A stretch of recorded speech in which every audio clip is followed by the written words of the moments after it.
मित्रों, इस दुनिया में जब भी प्रेम की मिसाइलें दी जाती हैं तो उसमें सबसे पहला नाम भगवान श्री कृष्ण और राधा जी का आता है। संसार को प्रेम और स्नेह का पाठ पढ़ाने वाले श्री कृष्ण का नाम हमेशा राधा के साथ ही लिया जाता है। सदियों से राधा कृष्ण के अमर प्रेम की कहानी उदाहरण के रूप में पेश की जाती है।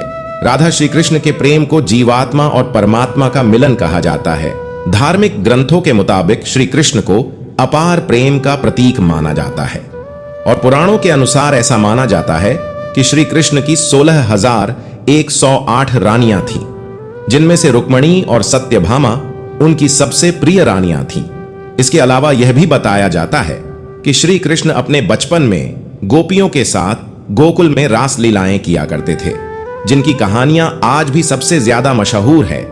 लेकिन मित्रों, सभी को प्रेम सिखाने वाले श्री कृष्ण का नाम आज भी केवल और केवल राधा जी के साथ ही लिया जाता है। आपने जब भी कृष्ण भक्तों को देखा होगा तो गौर किया होगा कि वह हमेशा राधे श्याम नाम का ही जाप करते हैं। इस दुनिया में जब भी राधा जी और श्री कृष्ण के प्रेम का जिक्र किया जाता है तो सभी के मन में अक्सर यह सवाल उठता है कि जब श्री कृष्ण और राधा जी के बीच इतना अधिक प्रेम था तो इन दोनों ने आपस में विवाह क्यों नहीं किया। मित्रों, अगर आप भी जानना चाहते हैं कि श्री कृष्ण और राधा जी का विवाह किन कारणों से नहीं हो पाया तो बने रहिए हमारे साथ इस वीडियो के अंत तक। नमस्कार प्रिय मित्रों, स्वागत है आप सभी का हमारे YouTube चैनल धार्मिक शास्त्र में। मित्रों, पद्म पुराण के अनुसार ऐसा बताया जाता है कि राधा जी वृषभानु नाम के ग्वाले की बेटी थी और उनका जन्म यमुना नदी के पास रावल नाम के एक गांव में हुआ था और कुछ समय बाद राधा जी के पिता बरसाना आकर बस गए थे। लेकिन दूसरी तरफ कुछ विद्वानों का ऐसा मानना है कि राधा जी का जन्म बरसाना गांव में ही हुआ था। इसी के साथ ब्रह्म वैवर्त के अनुसार बताया गया है कि राधा जी श्री कृष्ण से उम्र में 11.5 माह बड़ी थी। कृष्ण से पहले ही राधा ने जन्म ले लिया था, लेकिन जब तक भगवान कृष्ण के दर्शन नहीं हुए उन्होंने अपनी आंखें बंद रखीं।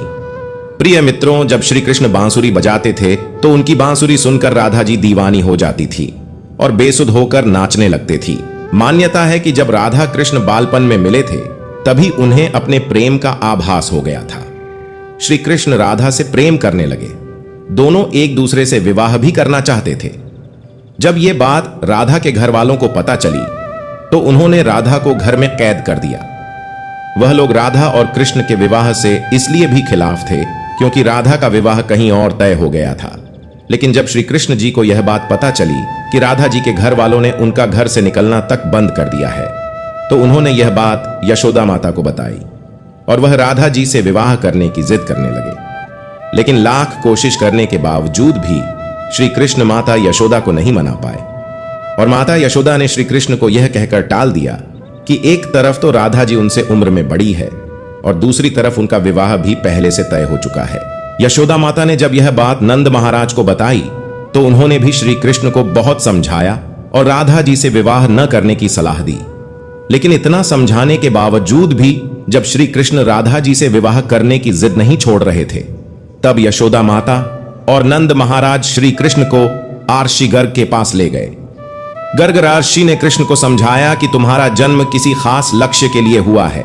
इसकी भविष्यवाणी हो चुकी है कि तुम तारणहार हो। इस संसार में तुम धर्म की स्थापना करोगे। तुम्हें इस ग्वालिन से विवाह नहीं करना चाहिए।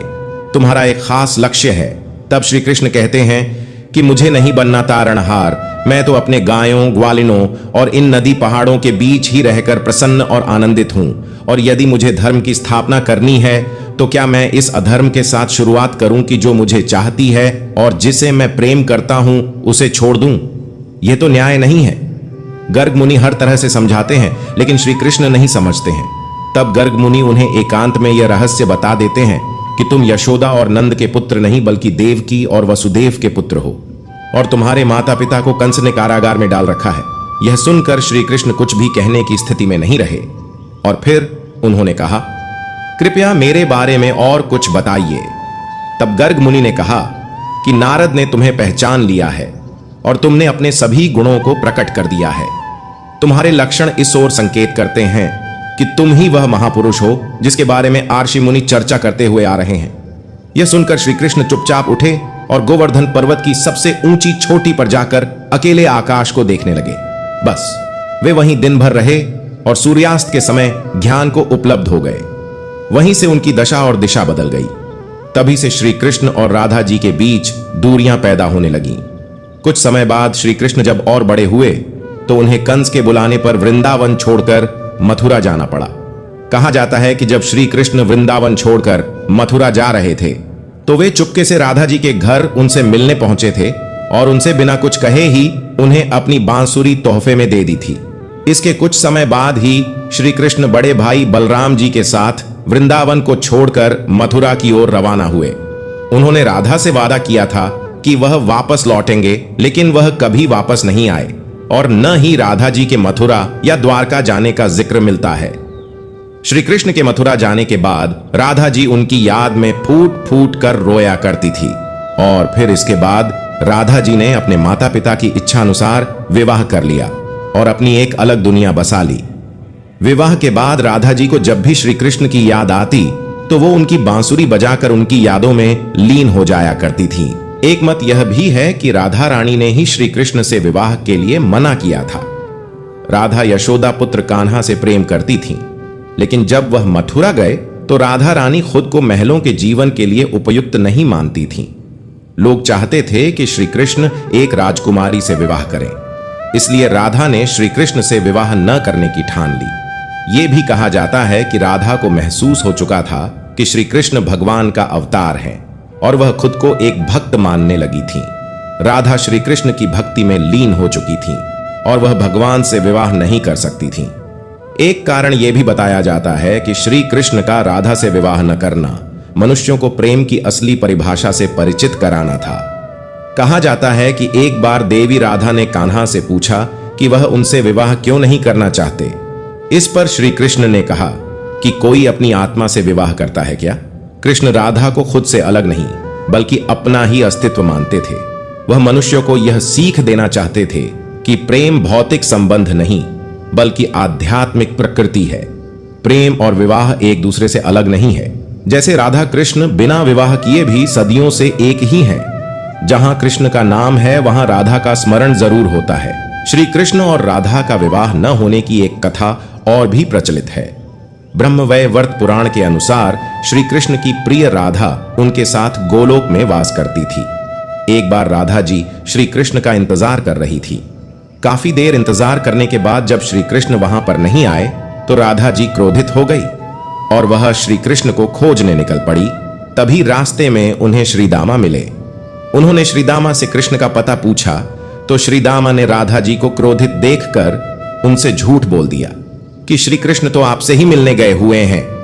लेकिन जब आगे चलकर राधा जी ने देखा कि श्री कृष्ण एक ग्वालिन विरजा के साथ फल खा रहे हैं, अपने प्राणों से भी प्रिय श्री कृष्ण को किसी अन्य स्त्री के साथ फल खाते हुए देखकर राधा रानी से रहा नहीं गया और उन्होंने विरजा को श्राप दे दिया कि वह इस गोलोक में और समस्त भूलोक पर नदी का प्रवाह बनकर बहती रहेगी।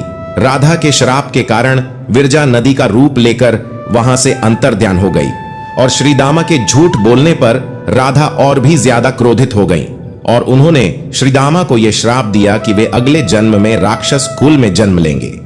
तब इसके जवाब में श्रीदामा ने राधा को पृथ्वी लोक पर मानव रूप में जन्म लेने का श्राप दिया। साथ ही श्रीदामा ने राधा को यह श्राप भी दिया कि मानव रूप में वह सदा अपने प्राण प्रिय श्री कृष्ण को पाने के लिए तरसेंगी। अगले जन्म में इसी श्राप के कारण श्रीदामा शंखचूड़ नामक असुर बना। वहीं श्राप के कारण राधा रानी को वृषभानु और कीर्ति की पुत्री के रूप में जन्म लेना पड़ा। पृथ्वी लोक पर जन्म लेने के कुछ समय बाद राधा रानी के जीवन पर पूर्व जन्म में मिले श्राप का असर पड़ना शुरू हो गया। रासलीलाएं समाप्त कर श्री कृष्ण को कंस से युद्ध के लिए वृंदावन जाना पड़ा और यहीं से राधा और श्री कृष्ण के वियोग की शुरुआत हुई। श्री कृष्ण के जाने के बाद राधा का विवाह एक वैश्य रायाण से हो गया और वे सदा के लिए श्री कृष्ण के प्रेम से दूर हो गईं। राधा के बारे में कहा जाता है कि वे अपने पति वायाण के पास अपनी छाया स्थापित कर वापस वैकुंठ लौट गई थीं। तो इस तरह श्रीदामा के श्राप के कारण राधा और श्री कृष्ण का मिलन नहीं हो पाया था, लेकिन इनका प्रेम आज भी अजर अमर है। तो प्रिय मित्रों, इसी के साथ आज की वीडियो में बस इतना ही। जय श्री कृष्ण, राधे राधे।